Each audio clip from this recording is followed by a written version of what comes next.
changes everything. Something about your love, something about your love changes everything, changes everything.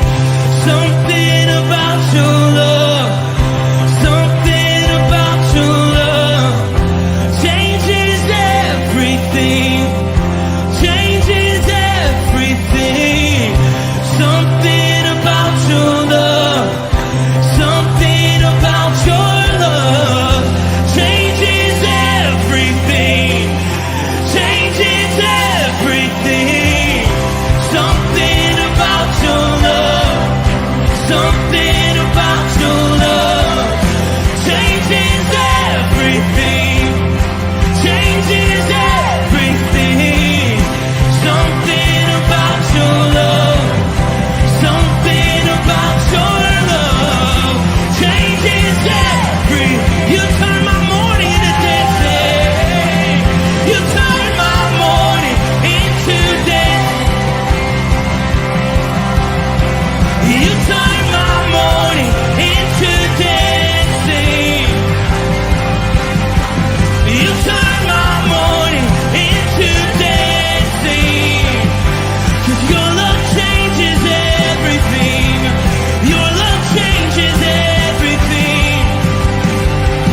You turn my morning into dancing. You turn my morning into dancing.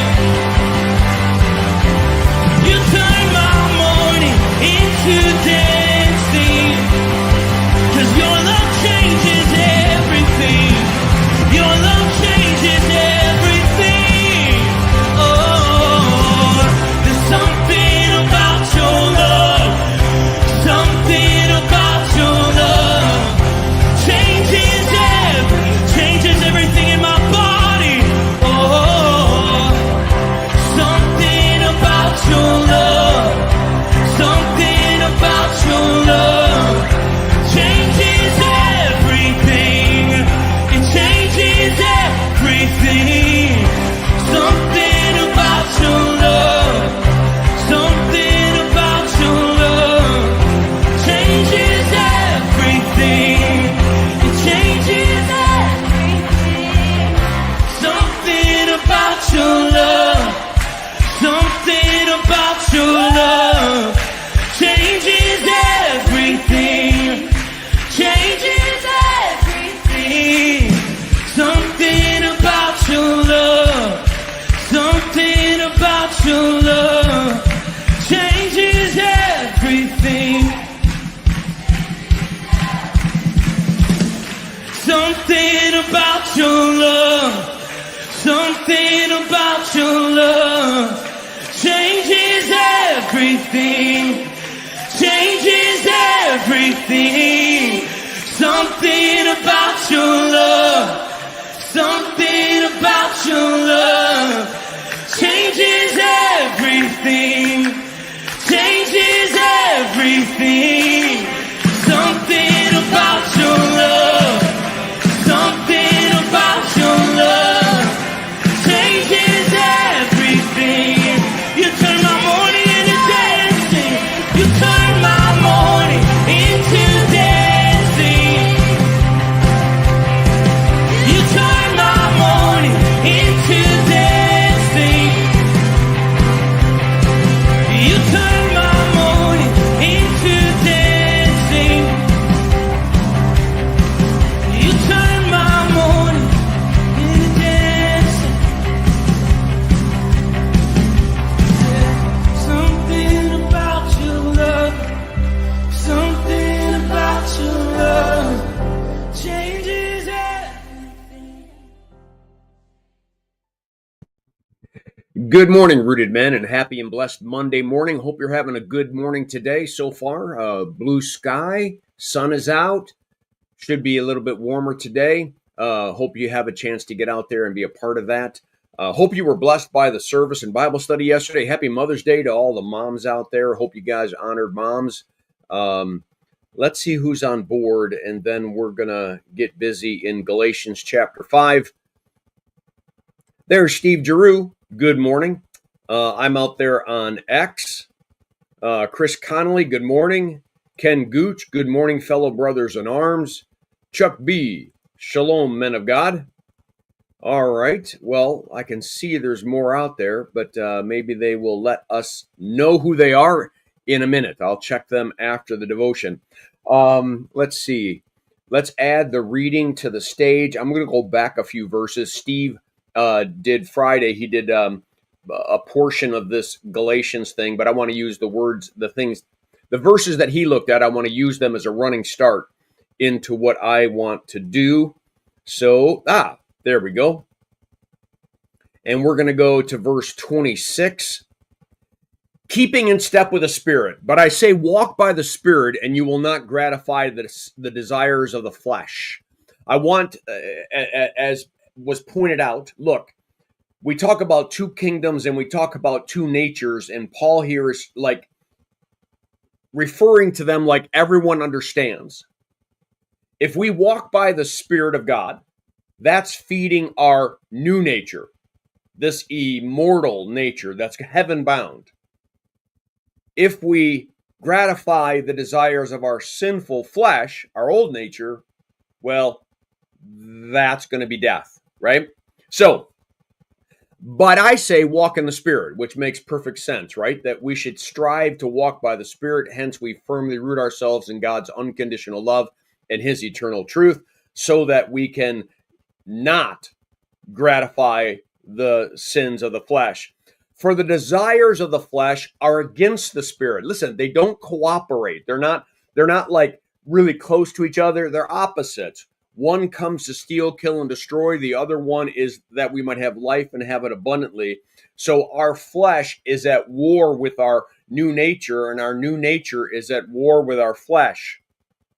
For the desire of the flesh are against the Spirit, and the desire of the Spirit are against the flesh, for these are opposed to each other, to keep you from doing the things you want to do. But if you are led by the Spirit, you are no longer under the law. There he goes back to an old concept, that we're under the gospel. We're not bound by the law anymore because that was fulfilled in Jesus. We are now bound by the gospel. Now the works of the flesh are evident. The kinds of ugly things, my sinful nature, sexual immorality, impurity, sensuality, idolatry, sorcery, enmity, strife, jealousy, fits of anger, rivalries, dissensions, division, envy, drunkenness, orgies, and the things like these. I warn you, as I warned you before, that those who do such things will not enter the kingdom of heaven. Those who unrepentantly somehow justify that this fits into their lives will not inherit the kingdom of God. What a list, huh? What about just strife or fits of anger, drunkenness, envy?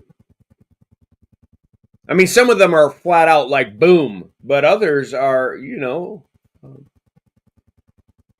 they're in our old nature. We are tempted to do such things, but what we should look like is the fruit of the Spirit: love, joy, peace, patience, kindness, goodness, faithfulness, gentleness, and self-control. And as you all know, I believe self-control is the most important one here. Not the most important in the sense that's the most powerful, but it's the one that's necessary in order to have all the others. I have to have the self-control of killing my flesh and rising to my new nature on a continuous basis, or these things are going to flood into each other and they're going to be a mess.